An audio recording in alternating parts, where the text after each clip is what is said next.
Hello everyone, welcome to Alam Academy. My name is Mohammad Shiraz. Today we will start a second lecture of real numbers, that is exercise 1.1 of NCERT solution. जो student पहली बार इस video के साथ जुड़ रहे हैं मैं उनको सजेस्ट करूंगा कि वो वापस जाकर के पहले इंट्रो वाला पार्ट जरूर देख करके आए, ताकि उसमें उनके कॉन्सेप्ट बिल्कुल अच्छी तरह से क्लियर हो जाए और फिर वो आसानी के साथ एनसीईआरटी के सॉल्यूशन को कर सके। पिछले लेक्चर में हम लोगों ने डिटेल से एक्सरसाइज 1.1 से रिलेटेड जितने भी क्वेश्चंस हैं उनके कॉन्सेप्ट पढ़े हैं और एनसीईआरटी के सारे एग्जाम्पल्स करें। आज उसी वीडियो का सेकेंड पार्ट है, यानी कि उसमें हम लोग एक्सरसाइज 1.1 का सॉल्यूशन करेंगे। तो विदाउट एनी डिले चलते हैं अपने फर्स्ट क्वेश्चन की तरफ। देखिए फर्स्ट क्वेश्चन क्या कह रहा है, express each number as a product of its prime factors. चार पार्ट्स इसमें दे रखे हैं तो वन बाय वन करते हैं। सबसे पहले 140 के प्राइम फैक्टर्स देखते हैं क्या क्या है। 140 थोड़ा सा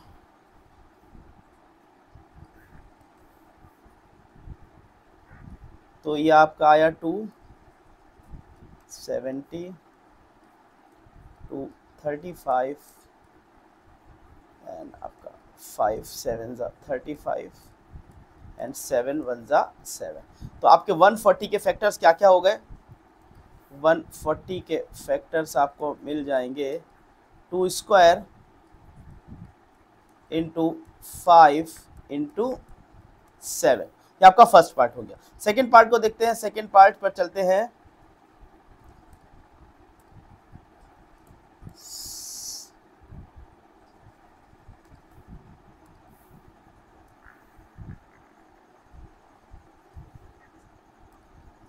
सेकेंड पार्ट में 156। सेकेंड पार्ट में 156 के हमें प्राइम फैक्टराइजेशन करने हैं। तो आसान सा क्वेश्चन है ये, पहले भी क्लासेस में आप करते हुए आए हैं। 2 7 14 2 8 16 2 3 6 2 9 18 3 13 एंड 13 1 13। सो आपके 156 के फैक्टर्स क्या क्या हो जाएंगे। 156 के 2 square into 3 into 13। Third part क्या है, 3 8 2 5 के फैक्टर्स करने। 3 8 2 5 3 8 2 5। फंडामेंटल थ्योरम ऑफ अरिथमेटिक में आपने क्या पढ़ा है कि every composite number can be expressed और factorised in terms of prime and this factorisation is unique. ये चीज यहाँ पर हम लोग देख रहे हैं कि जितने भी कंपोजिट नंबर मिल रहे हैं उनको हम प्राइम के फॉर्म में, प्राइम नंबर्स के फॉर्म में एक्सप्रेस कर सकते हैं और ये जो फैक्टराइजेशन है वो यूनिक है, यानी कि चाहे आप करें हम करें कोई भी करे तो वो 140 के फैक्टर्स में 2 5 7 आएगा, 156 के फैक्टर में 2 3 13 आएगा। अब 3 8 2 5 के देख लेते हैं। और ये जो फैक्टराइजेशन होंगे ये यूनिक है और इसके ऑर्डर अलग हो सकते हैं। हो सकता है पहले हमने 2 लिखा, आप पहले 5 लिख दें, पहले 7 लिख दें, उससे फ़र्क नहीं पड़ता। तो ये नंबर आपका 3 से डिविजिबल है क्योंकि इनका सम 3 से डिविजिबल हो रहा है। तो 3 1 3 3 2 6 3 7 21 3 5 15।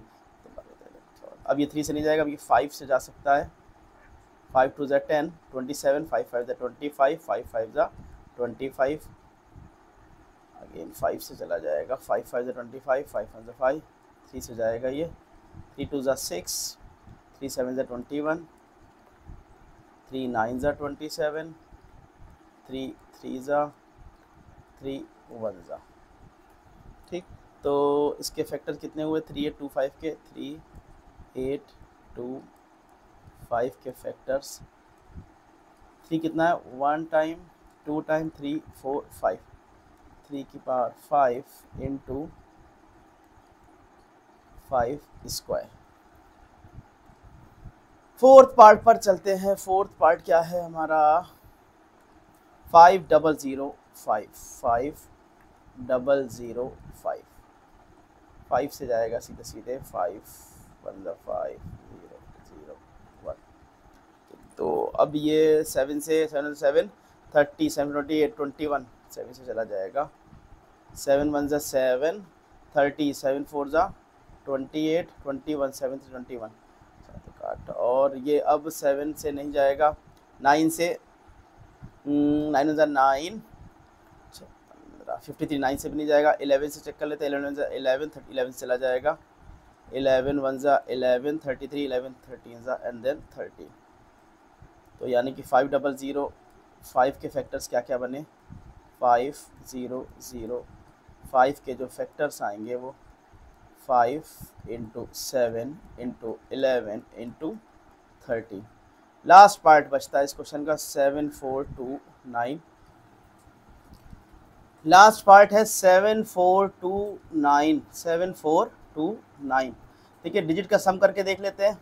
9 + 2 11 + 4 15 + 7 22। 3 से नहीं जाएगा, इसका मतलब 5 से जाएगा नहीं, 7 से नहीं जा रहा है, 9 से 9 9 से भी नहीं जा रहा, 11 से भी नहीं जाएगा, 13 से 13 नहीं जा रहा है, 15 जाना नहीं है। 17 चेक कर लेते हैं, 17 68 और 40 22 और 70 से नहीं जाएगा। 19 चेक कर लेते हैं, 19 से 57 57 और 74 में अगर हम 57 माइनस करें तो 7 और 6517 और यहाँ से 172, तो 19 9 से 170, हाँ ठीक है 19 जा रहा है ये, तो 19 से चला जाएगा तो ये वैल्यू कितनी आएगी, 19 3 जा 57, फिर 172, 19 9 जा, फिर ये 19 1 जा। ओके, अब ये 19 से चेक कर लेते हैं, 19 2 38 नहीं जाएगा, 21 से नहीं जाएगा, 23 से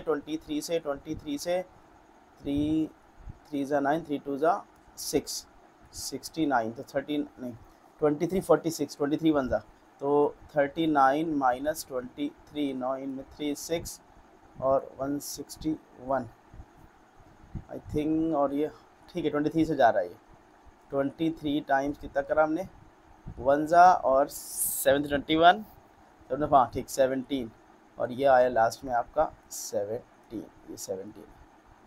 ओके, तो इसके फैक्टर्स क्या क्या हो गए, 7429 के 7429 के जो फैक्टर्स बने वो 19 इंटू 23 इंटू 70। तो आपका फर्स्ट पार्ट एक्सरसाइज 1.1 का हो गया। वीडियो को पॉज करके क्वेश्चन को नोट कर लीजिए, उसके बाद चलते हैं सेकेंड क्वेश्चन की तरफ। सेकेंड क्वेश्चन क्या कह रहा है, find the LCM and HCF of the following pairs of integers and verify that LCM into HCF is equal to product of two numbers. तो पहले 26 के फैक्टर्स कर लेते हैं। 26 के क्या फैक्टर्स हैं, देखिए 2 और 13 दिख रहा है, सीधा सीधा लिख लेते हैं। तो 26 के फैक्टर क्या है, 2 इंटू 13। 91 के फैक्टर्स की बात करें तो 91 के फैक्टर्स क्या मिल जाएंगे हमको, 17 17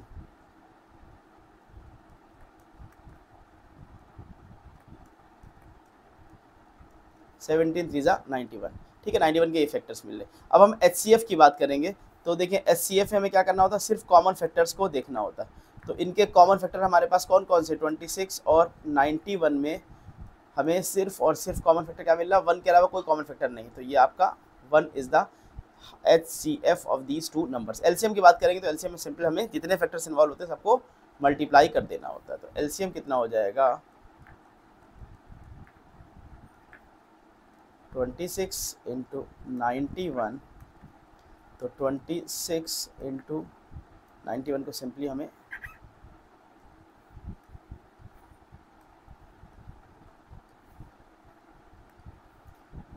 2 इंटू 13 इंटू 3 इंटू 70, क्या वैल्यू मिलेगी, 3 2 6, 6 3 18, 6 1 6 7, 78 इंटू 17, 17 8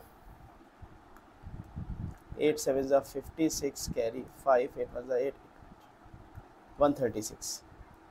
तो ये आ गया। अच्छा, अब इस क्वेश्चन में एक चीज़ और भी करना है, वेरीफाई करना है। वो फॉर्मूला हमने पढ़ा था ना कि जो किन्हीं भी दो नंबर्स का अगर हमें HCF पता है तो उसका LCM फाइंड कर लेते हैं, दोनों का प्रोडक्ट, यानी कि LCM और HCF का प्रोडक्ट किसके बराबर हो जाता है, उन दो नंबर्स के बराबर हो जाता है। तो पहले हम HCF और LCM का प्रोडक्ट लेते हैं। तो product of HCF and LCM कितना आ रहा है, प्रोडक्ट अगर हम लें तो HCF इंटू LCM कितना बन रहा है, 136 आ गया। और इन दोनों के नंबर को जब हम मल्टीप्लाई करते हैं तो नंबर के 26 इंटू 91 तो भी हमें क्या मिलता है 136 मिलता है। तो हम क्या कह सकते हैं कि हेंस वेरीफाइड। तो थोड़ा सा छोटा कर लेते हैं।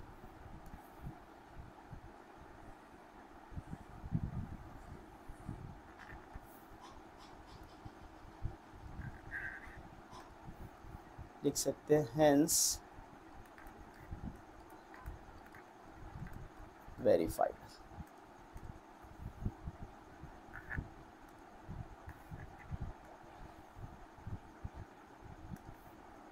सेकंड क्वेश्चन पर चलते हैं। सेकंड क्वेश्चन क्या है 51092 51092 510 के पहले फैक्टर्स कर लीजिए 510 तो ये आया 2 2 ज़ा 4 2 5 ज़ा 10 एंड 2 5 ज़ा 10 3 से चला जाएगा 3 8 ज़ा 24 3 5 ज़ा 15 5 से चला जाएगा 5 1 ज़ा 5 35 5 17 एंड 17 1 ज़ा। तो 510 के फैक्टर्स अगर हम देखें तो क्या क्या बन गए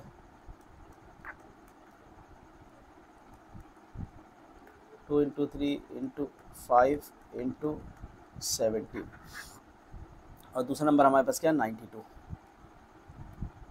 92 के अगर फैक्टर्स करें तो 2 4 ज़ा 8 2 6 ज़ा 12 2 23 1 तो 92 के फैक्टर्स क्या आ गए 2 स्क्वायर इंटू 23। HCF की बात करें तो HCF और बहुत आसान है क्वेश्चन ये, बस सीधे सीधे सिर्फ कैलकुलेशन करनी है। तो देखिए जब HCF लिखेंगे तो हम सिर्फ कॉमन फैक्टर जो इन्वॉल्व हैं, कॉमन फैक्टर अगर हम देखें तो कॉमन फैक्टर आपको कौन से दिख रहे हैं, कॉमन फैक्टर है सिर्फ और सिर्फ 2 दिख रहा है कॉमन फैक्टर के नाम पे बस, ठीक है कॉमन फैक्टर सिर्फ 2 दिख रहा है तो ठीक है 2 उतार लिया हमने। अब इस पर जो पावर लीस्ट है, पावर लीस्ट क्या है 1 तो HCF हो जाएगा 1।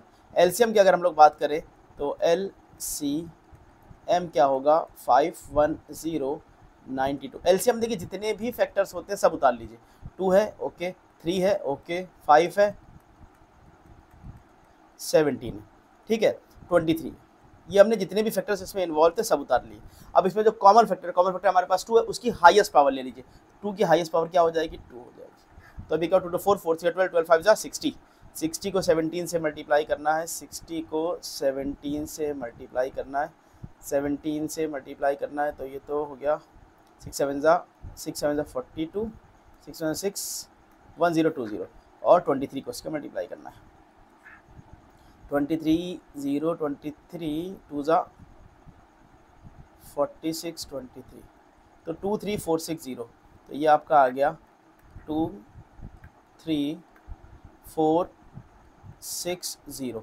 अब इसको वेरीफाई करना है, तो वेरीफाई करने के लिए थोड़ा सा इसको जगह ले लेते हैं, स्पेस निकालते हैं।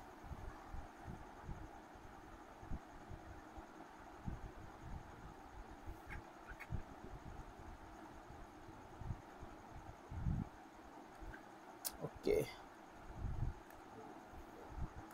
देखिए HCF कितना हमारे पास है 2 और LCM कितना है तो उसको 2 से पहले मल्टीप्लाई कर देते हैं 2 0 0 6 2 12 4 2 8 2 3 6 2 2 4 तो product of HCF into LCM कितना आ गया 46920 और जो नंबर्स है नंबर्स क्या है 510912 510912 को मल्टीप्लाई करा दीजिए 510 और 92 को, ठीक है 0 तो क्लास में आना ही आना है तो 2 ठीक है तो 2 1 ज़ा 2 5 2 ज़ा 10 9 1 ज़ा 9 9 5 ज़ा 45 45 46 ये आया 2 ये 9 ये 7 ये आया 4 और लास्ट में 0 4 7 9 2 0 कहाँ मिस्टेक कर दी हमने 2 0 6 2 12 4 2 ज़ा 8 1 9 2 3 ज़ा 6 ये भी सही यार 2 1 ज़ा 2 5 2 ज़ा 10 ओके 9 1 ज़ा 9 9 5 ज़ा 45 ही तो रहेगा यार। अच्छा ठीक है अभी वेरीफाई नहीं हो पाता तो प्रोडक्ट कितना आ गया दोनों का, यानी कि 510 इंटू 92 इज़ 46920 टू ज़ीरो। तो हम कह सकते हैं हेंस वेरीफाइड।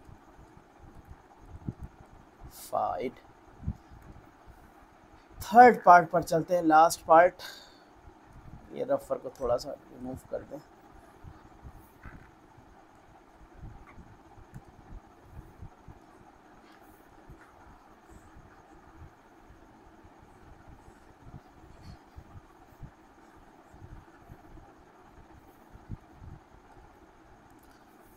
थ्री 36, तो 336 के पहले फैक्टर्स करते हैं।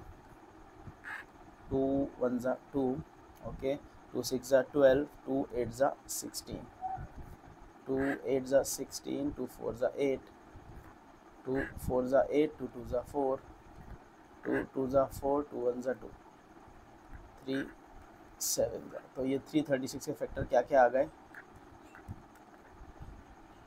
2 1 2 3 4 पावर 4 इंटू 3 इंटू 7। और 54 के फैक्टर्स कर लेते हैं। 2 27, 3 3 ज़ा 9, 3 9 ज़ा 27, 3 3 ज़ा 9। तो 54 के फैक्टर्स क्या हो गए? 2 इंटू 3 1 2 3। ओके, अब HCF लिखना है, तो HCF ऑफ 336। देखिए जितने भी कॉमन फैक्टर इन्वॉल्व है, 2 कॉमन फैक्टर दिख रहा है और 3 दिख रहा है, इसको पहले नोट कर लिया करिए। उसके बाद जो पावर है वो लीस्ट पावर, 2 की लीस्ट पावर 1 है, 3 की लीस्ट पावर 1 है, यानी कि HCF कितना आ गया? 6 आ गया। LCM की बात कर लेते हैं। LCM 336, 54। देखिए LCM में जितने भी फैक्टर्स इन्वॉल्व है कौन कौन से हैं? 2 है, 3 है एंड 7। अब जो कॉमन फैक्टर जैसे 2 उसकी हाईएस्ट पावर ले लेंगे, 3 कॉमन फैक्टर्स की हाईएस्ट पावर लेनी है, 7 तो सिंगल। तो 2 क्या 4 16, 3 की पावर 3 की 27। तो 16 और 27 को पहले मल्टीप्लाई करा लेते हैं। 27 और 16, 6 7 ज़ा 42, कैरी 4, 6 2 ज़ा 12, 16 7 2 2 4 3 2, और 4 3 2 को 7 से मल्टीप्लाई कराना। 7 2 ज़ा 14, 7 3 ज़ा 21, 7 3 21, 21 21 21 22, कैरी 2, 7 4 28, 28 30, 3024।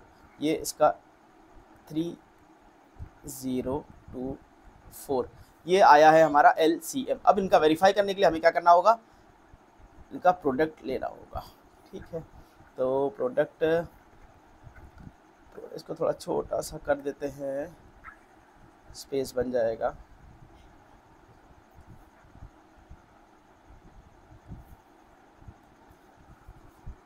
HCF इंटू LCM कितना आ रहा है?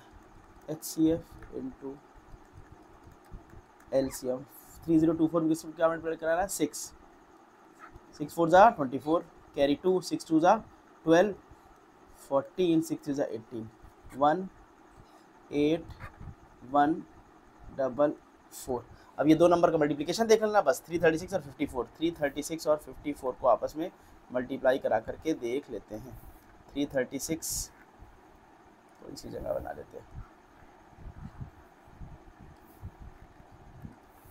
336 54 से मल्टीप्लाई कराते हैं। 4 6 24, कैरी 2, 4 6 12, 14 कैरी 1, 4 6 12, 13, 5 6 30, कैरी 3, 5 6 15, 18 कैरी 1, 5 15, 16। कितना हो गया? 4 4 1 8 1 8 1 4। यानी कि प्रोडक्ट कितना आ रहा है?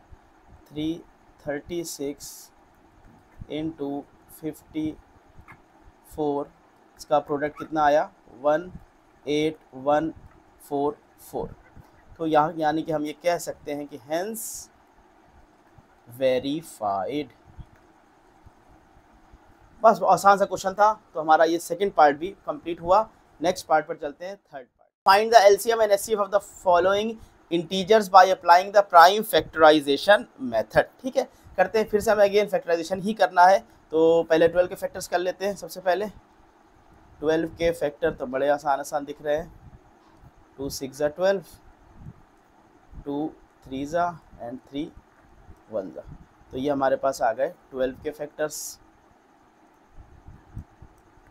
12 के फैक्टर्स हो गए 2 स्क्वायर इंटू 3।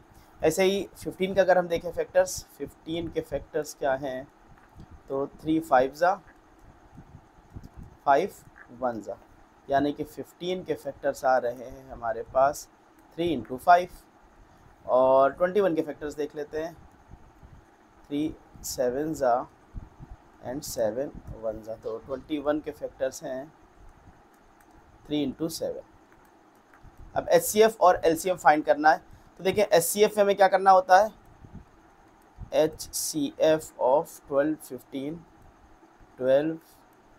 15 एंड 21। देखिए HCF में क्या, जितने भी कॉमन फैक्टर्स हैं उनको इंक्लूड करना है। तो 2 यहाँ पर नहीं है, ओके 3 है, 3 सब में, तो 3 उतार देंगे और कोई कॉमन फैक्टर नहीं। फिर कॉमन फैक्टर की पावर वो लेनी है जो लीस्ट हो। सबसे छोटी पावर 3 कितनी, 1 ही, यानी कि HCF से कितना आ जाएगा, 1 आ जाएगा। अब LCM का नंबर आता है। LCM की जब हम लोग बात करेंगे तो LCM ऑफ 12 15 एंड 21। देखिए LCM के केस में क्या करना होता है, हमें जितने भी फैक्टर्स इन्वॉल्व है, कौन कौन से फैक्टर्स को लिख डालिए पहले। 2 इन्वॉल्व है, ओके, 3 इन्वॉल्व है, ओके, 5 इन्वॉल्व है, ओके, 7 इन्वॉल्व है, ओके, सारे फैक्टर्स हमने लिख दिए।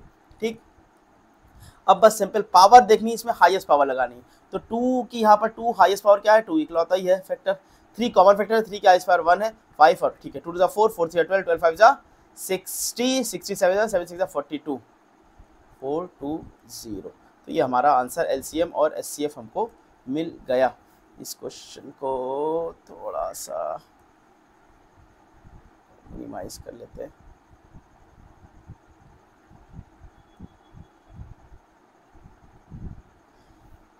सेकंड पार्ट पर चलते हैं। सेकंड पार्ट क्या कह रहा है, 17 23 और 29। देखिए 17 प्राइम नंबर, तो 17 के फैक्टर क्या होगा, सिर्फ और सिर्फ 17 और 1 ही होगा। ओके, 17 के फैक्टर में तो 17 और 1 और कुछ मिलेगा नहीं। 23 भी आपका प्राइम नंबर है, तो 23 के फैक्टर्स में क्या मिलेगा, 23 और 1 ही मिलेगा। Very good. 29 भी आपका प्राइम नंबर है, 29 भी प्राइम नंबर, 29 इंटू 1। तो अगर हम अब इसकी HCF की बात करें, HCF देखिए यहाँ से बड़ा अच्छा एक कॉन्सेप्ट मिलेगा आपको।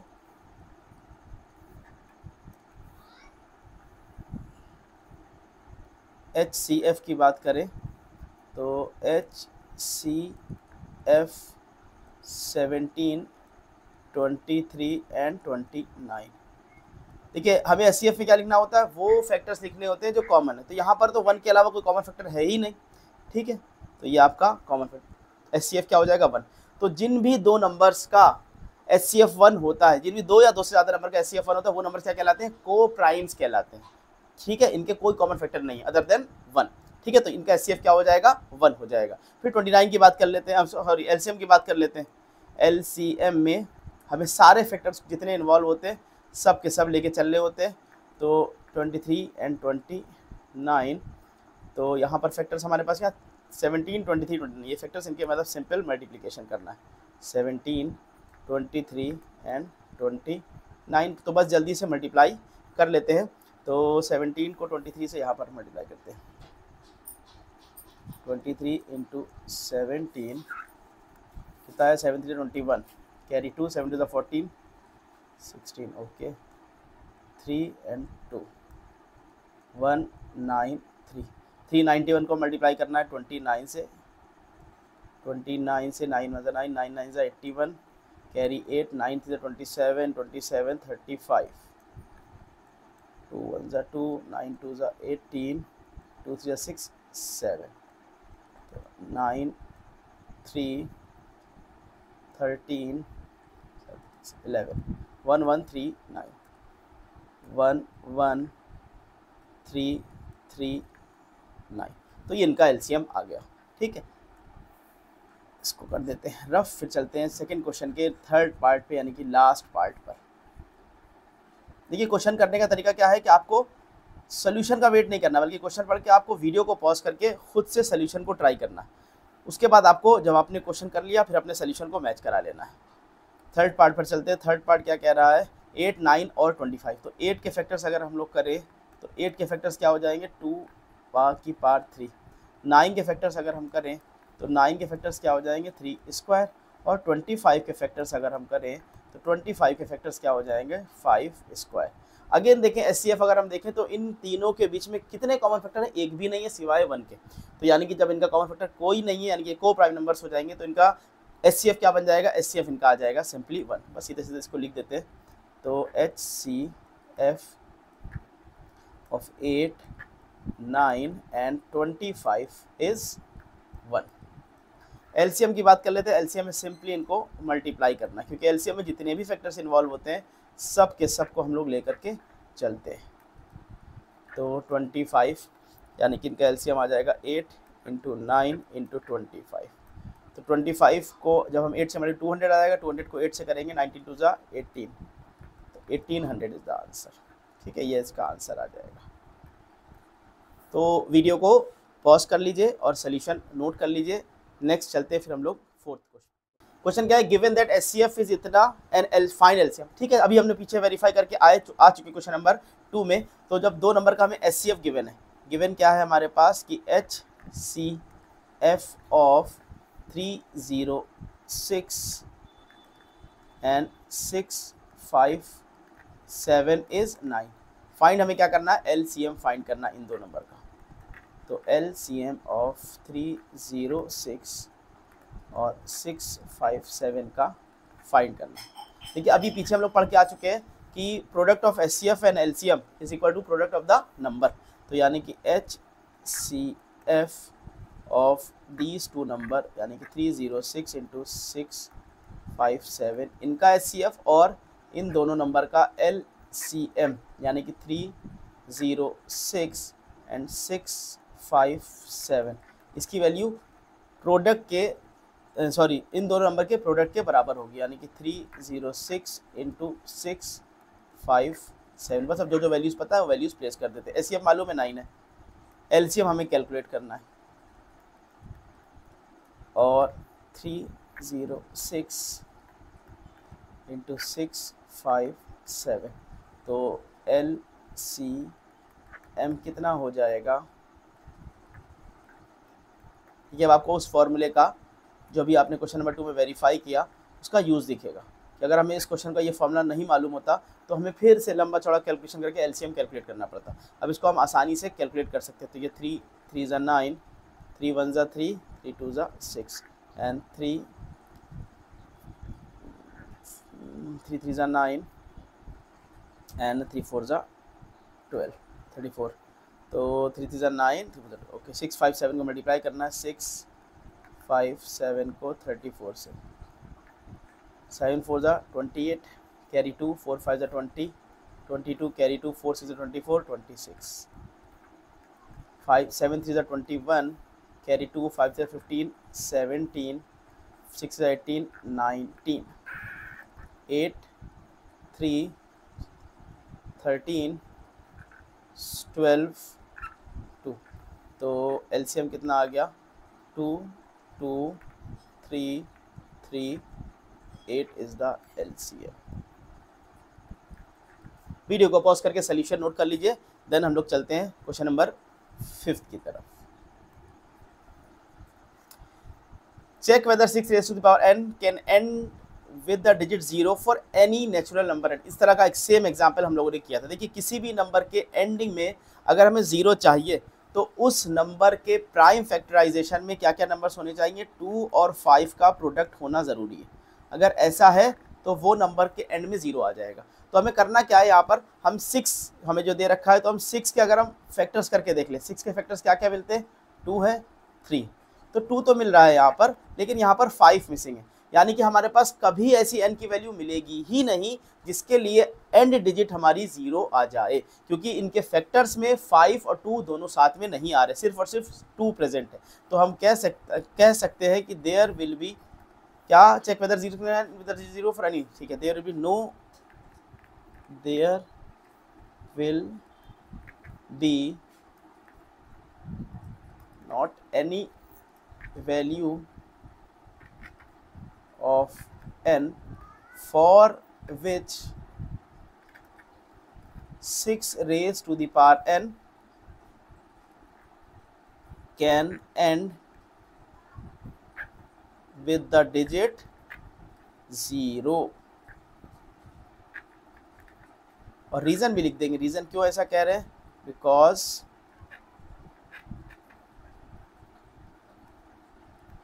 The prime factorisation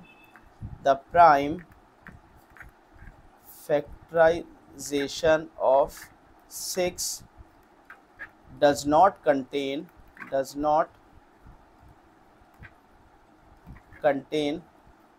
5 as a prime factor।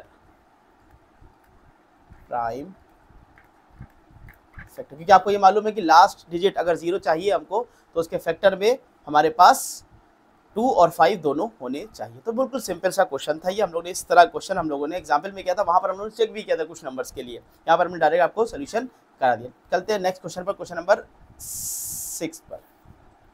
Explain why 7 इतना आर कॉम्पोजिट नंबर्स। ठीक है, चलिए चलते हैं। तो देखिए मान लेते हैं जो हमें पहला नंबर दे रखा है कि लेट,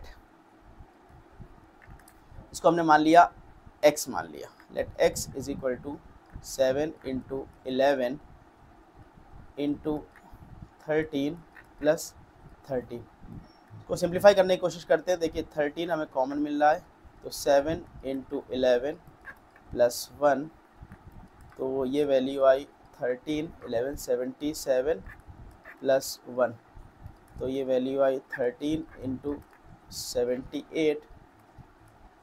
ठीक है, ये हमारे पास वैल्यू है। अच्छा देखिए कॉम्पोजिट नंबर क्यों है, हमें ये प्रूफ करना है। तो कॉम्पोजिट नंबर होते कौन से हैं, कॉम्पोजिट नंबर वो नंबर्स होते हैं जिनके फैक्टर्स में आपके 2 से ज़्यादा फैक्टर्स होते हैं। ठीक है, यहाँ पर अगर हम देखें तो हमारे पास एक 13 आया फैक्टर, एक 78 आया, 78 के अभी फर्दर फैक्टराइज हो सकते हैं, और बाकी 1 है और ये नंबर, यानी कि इनके फैक्टर्स मोर देन 2 है। इस तरह से दूसरा नंबर जिसको अगर हम सपोज कर लेते हैं y मान लेते हैं, और ये है 7 into 6 into 5 into 4 into 3 into 2 into 1 plus 5।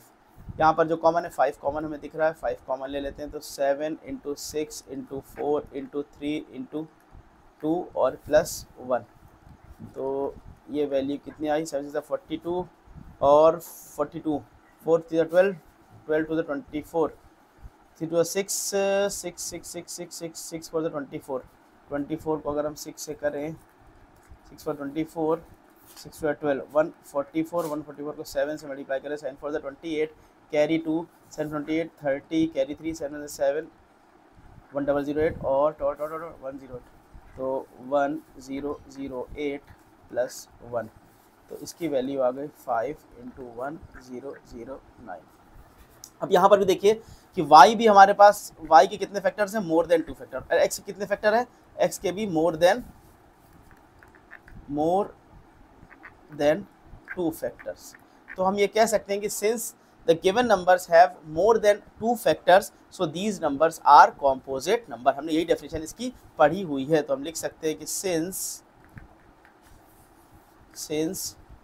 The given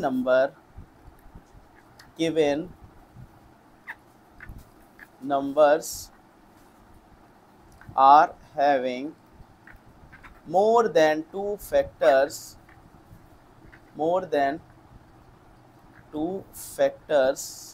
starting में यही डेफिनेशन हम लोगों ने पढ़ी थी। सो दीज आर कॉम्पोजिट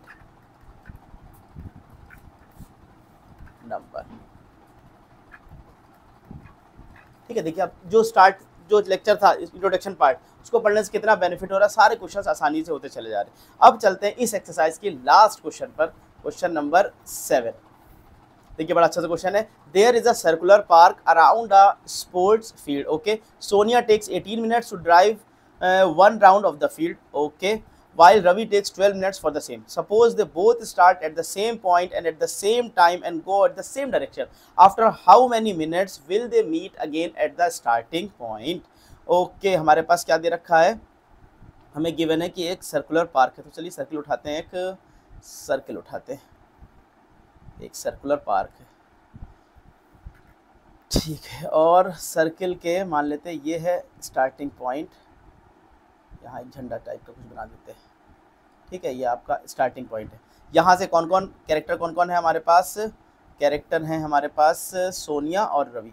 और देखिए क्वेश्चन को ध्यान से देखिए, they both start at the same point, दोनों कहाँ शुरू कर रहे हैं, सेम पॉइंट से।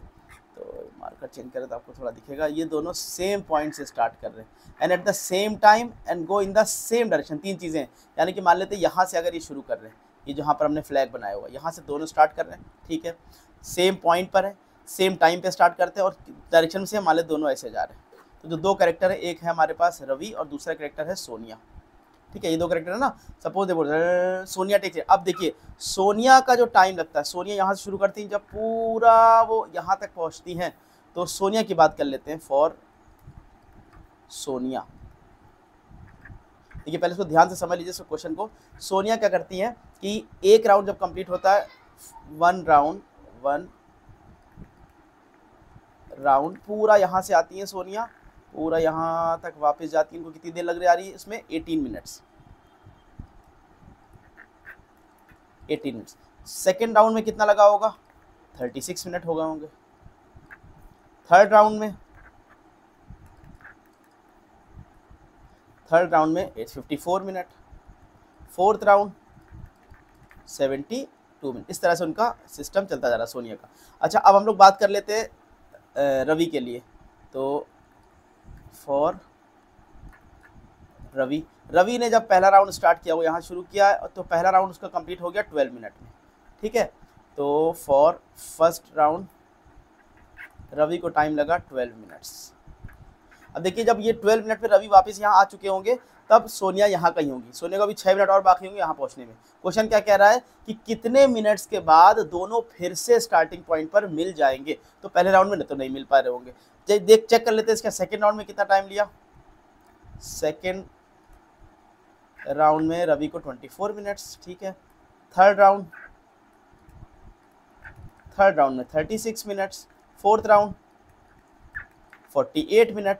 तो देखिए यहाँ पर जब राउंड, तो 1 मिनट, ये 36 वाला जो मिनट आपका आ रहा है, ठीक है ना, ये 36, ये है कॉमन। यहाँ पर आकर के 36वें मिनट पर आकर के क्या होंगे, दोनों मिल गए होंगे। ये बात समझ में आई, क्वेश्चन समझ में आया, क्वेश्चन क्लियर हुआ। क्वेश्चन में यही पूछा जाता है कितने मिनट्स के बाद दोनों फिर से मिल जाए। देखिए यहाँ से जब रवि ने चलना शुरू किया होगा, 12 मिनट बाद रवि यहाँ पहुँच गए थे, ठीक है। लेकिन सोनिया 12 मिनट बाद, मान लेते हैं यहाँ पर अभी 6 मिनट बचा है, फिर जब 6 मिनट और करे होंगे तब सोनिया का एक राउंड किया होगा, यानी सोनिया का 18 हो गए होंगे। अब रवि के 12 + 12 सेकंड राउंड में 6 मिनट आगे निकल गए होंगे। फिर सेकंड राउंड जब रवि ने कंप्लीट किया होगा, रवि ने 24 मिनट लगा दिए होंगे, सोनिया ने कितने 36 मिनट। रवि ने थर्ड राउंड जब लगाए होंगे, थर्ड राउंड में 36 मिनट, यानी कि 36 मिनट वो टाइम है जहाँ पर दोनों फिर से मीट कर रहे हैं। लेकिन उस टाइम पर रवि कर चुके हैं अपने 3 राउंड पूरे, और सोनिया ने अभी राउंड करें 2। तो क्वेश्चन को इस तरह से भी पूछा जा सकता है कि कितने राउंड्स के बाद दोनों फिर से मीट करेंगे। तो हम ये कह सकते हैं कि रवि 3 राउंड लगा चुके होंगे और सोनिया 2 राउंड के बाद मिलेंगे। लेकिन बहरहाल यहाँ क्वेश्चन में इतना कॉम्प्लिकेटेड नहीं था, क्वेश्चन में आसान था, सिर्फ इतना पूछा था कितने मिनट के बाद ये दोनों आपस में मीट करेंगे। तो आंसर क्या है, 36 मिनट। अब इसको प्रॉपर तरीके से हम लोग करते हैं, तो हमने आपको पूरा समझाने के लिए इस तरह से किया। प्रॉपर तरीके से क्या, यानी कि हमारे पास जो एक राउंड का टाइम है वो है 18 मिनट फॉर सोनिया, और एक राउंड का रवि के लिए 12 मिनट। तो यानी कि हमें इस क्वेश्चन में बेसिकली एलसीएम फाइंड करना है। देखिए क्वेश्चन में कंफ्यूजन बच्चों को होता है एग्जाम में, कभी एलसीएम निकालना हो तो कभी एचसीएफ, खासकर ये जो वर्ड प्रॉब्लम आती है। तो एक आपको शॉर्ट ट्रिक, एक बढ़िया सी ट्रिक आपको बताते हुए चलते हैं कि जब भी ऐसा क्वेश्चन मिले वर्ड प्रॉब्लम जहाँ एचसीएफ या एलसीएम में से कुछ निकालना और समझ में ना आ रहा, तो आप बस इतना ध्यान रखिए, क्वेश्चन को ध्यान से पढ़िए और ये एनालाइज करके देखिए कि यार इसका जो रिजल्ट आने वाला वो दिए हुए नंबर से ज़्यादा आएगा या दिए हुए नंबर से कम आएगा। अगर रिजल्ट हमारा दिए हुए नंबर से ज़्यादा आ रहा है तो आप फौरन चले जाइए, यार इसमें एलसीएम कैलकुलेट करना है। जैसे यहाँ वाले केस में क्या है कि आपको मालूम है कि रवि 12 मिनट में यहाँ पहुँच गए और सोनिया 18 मिनट में, अभी 18 मिनट में यहाँ पहुँची, यानी कि पहले राउंड में तो दोनों मिलेंगे ही नहीं। अगला राउंड करना पड़ेगा, यानी कि मिनट हमारे क्या 12 और 18 से ज़्यादा ही आने वाले। तो सीधा सीधा कॉन्सेप्ट, हम सीधे सीधे एलसीएम लगा देना। तो बाकी हमने आपको डिटेल से समझा भी दिया कि कैसे 36 आ रहा है। तो 18 मिनट और उसका है 12, इनका हमें एलसीएम चाहिए। तो आसान है, एलसीएम निकालना आपको बहुत अच्छी तरह से आता है। 18 के अगर हम फैक्टर्स करें तो 18 के फैक्टर्स क्या हो जाते हैं, 2 × 3² और 12 के अगर हम फैक्टर्स करते हैं तो ये आपका आ जाता है 2² × 4। तो एलसीएम क्या बन जाएगा, एलसीएम में सारे फैक्टर्स इन्वॉल्व होते हैं साहब, 2 भी आएगा 3 भी आएगा, ठीक। 2² × 3, ये क्या लिख दिया, 2² × 3। तो एलसीएम में सारे फैक्टर्स आते हैं, सारे फैक्टर्स। अब जो कॉमन फैक्टर्स है 2 कॉमन है, उसकी हाईएस्ट पावर लेनी है, यानी कि स्क्वायर। 3 हाईएस्ट पावर 4 स्क्वायर, तो कितना हुआ 4 और ये 9, सब मिला जुला के 36 मिनट्स। यानी कि 36 मिनट के बाद दोनों फिर से स्टार्टिंग पॉइंट पर मिल जाएंगे। उम्मीद करते हैं आपको समझ में आएगा। हमने आपको उसको कॉन्सेप्चुअली भी समझाने की कोशिश करी और डायरेक्ट क्लास में एक फॉर्मूला जो लगेगा एलसीएम एचसीएफ वो भी आपको बताने की कोशिश करी कि किस केस में कौन सा केस लगता है। अभी जब इसके पीवाईक्यूज हम लोग करेंगे ना, तो पीवाईक्यूज में ये चीज़ देखेंगे, कुछ क्वेश्चन ऐसे भी मिलेंगे जहाँ एचसीएफ लगाना होगा, तो वहाँ आपको ये जो ट्रिक आपको बताइए ना, ये फॉर्मूला आपके बहुत काम आने वाला है कि अगर रिजल्ट देखिए, रिजल्ट जो दिए हुए नंबर से कम आ रहा है तो एचसीएफ लगा दीजिए, रिजल्ट दिए हुए नंबर से ज़्यादा आ रहा है तो एलसीएम लगा दीजिए। तो बस आज ये लास्ट क्वेश्चन था आपका, एनसीईआरटी का पहला एक्सरसाइज कंप्लीट हो गई, एक एक्सरसाइज और बचती है, तो नेक्स्ट वीडियो में हम लोग मिलेंगे, लेकिन एक्सरसाइज पर नहीं, पहले हम लोग उसका कॉन्सेप्ट समझेंगे और एग्जाम्पल्स करेंगे, फिर अगले पार्ट में एक्सरसाइज 1.2 करेंगे। तो तब तक के लिए आप इसको प्रैक्टिस करिए और अच्छी तरह से रिवाइज करिए। डे 1 से आप लग के मेहनत करिए, चैप्टर नंबर 1 से एकदम अच्छी तरह से अपने आप को स्ट्रॉन्ग करिए, और अभी आगे हम लोग को और भी क्वेश्चंस पीवाईक्यूज भी करने हैं और एक दो बुक्स भी और डिस्कस करनी है। Thank you student.